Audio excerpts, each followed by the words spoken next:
field was still dark, but I knew my work had to begin before the first ray of sunlight touched the grass. The field was vast, and my web would need to be huge to cover it all with a blanket of mist before the sun came. But my silk was too thin. I needed more dew, more moisture to make the mist thick and heavy. I remembered the old snail who lived under the bridge. He knew where the thickest morning dew fell. Salix, the dew on the clover is too thin. Where can I find a thicker mist to weave? Beyond the old oak tree, the meadow dips into a hollow. The fog there is born from the ground itself, thick as cream. I scurried as fast as my 8 legs could carry me, the horizon growing brighter with every step. There it was, a hollow filled with the thickest, most beautiful fog I had ever seen, rhying like a gentle river.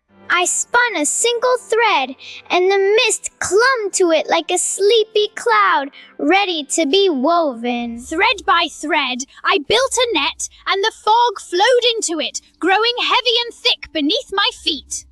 The web was a masterpiece, a great glistening blanket of captured fog, ready to be carried to the meadow.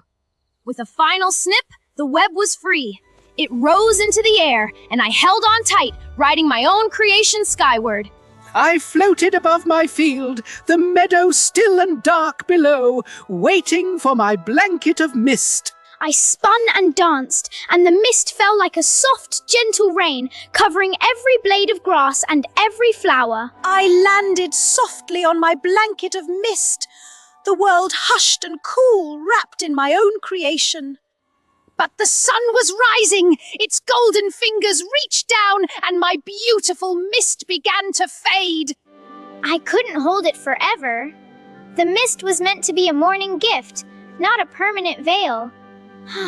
The dew was my new gift. Every leaf and petal drank the water I had brought, and the world sparkled. I learned to weave the dew itself.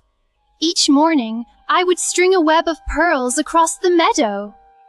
And the meadow, instead of a blanket of mist, were 1,000 tiny mirrors reflecting the sun.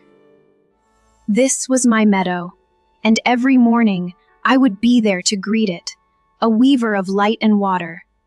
For I was Misty, the fog weaver, and the morning was my canvas.